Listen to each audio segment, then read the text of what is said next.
Alright, so this is my fifth reflection, and for this reflection I want to focus on the motivator aspect. Basically, in my class I noticed there's two basic different types of kids. There's the students who are there because they want to learn and they enjoy learning, and then there's the ones who are there because they have to, and their only motivation is going to get grades. And of course there's also, I guess, a third one of students who have no motivation at all. So between those three different types of people, you have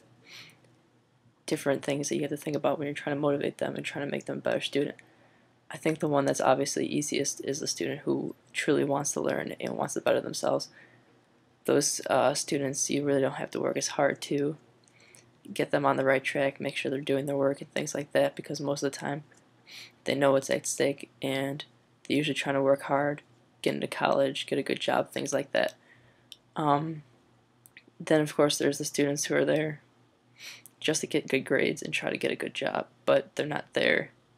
maybe to actually learn the material. They're just there trying to study, get good grades, and get out of there as fast as possible. I think for those students you really have to look at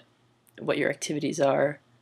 what kind of things you're teaching, and how you're connecting to students, and you have to really work hard to make sure that these students are connecting to the things you're talking about, because you don't want them going in there and just memorizing things for a test and doing well on that and then just leaving and forgetting all about it. You want to do something that makes the students remember what you're talking about and actually learn something from you. And I think that's a really important thing to think about with both of the two first types of people, is that you want students to be there to actually learn what you're teaching them, not just to be in there and learn critical thinking skills. That's important, stuff like that, but teaching them and making sure they actually learn what you want them to, and developing good habits of learning and studying, stuff like that, are very important. And of course the third group, about kids who just don't even want to be there at all, it's kind of the hardest one to work with, because again you have to really try hard when you're looking at getting them motivated and getting them wanting to learn something, and you also want them to be there you also want them to pass and get good grades and stuff. So again, you have to really work hard to connect with them and make them really think that this is important, and at the same time you kind of have to maybe give them a little push and tell them basically that they need to focus on this more than they are, and they have to kind of realize that they might not want to be in this class and they might not want to be learning this or whatever, but these are things that are going to matter for the future. Even if they don't necessarily take out of it everything that you're teaching them or the subjects that you want them to learn or something like that, it's still important for them to take out critical thinking skills and just becoming more prepared for life in general. And I think with those students you kind of have to just make sure they, like I just said, give them a push and make sure they understand exactly what you're talking about, and making sure that they're getting everything you want to. With all of these, you really have to just be thinking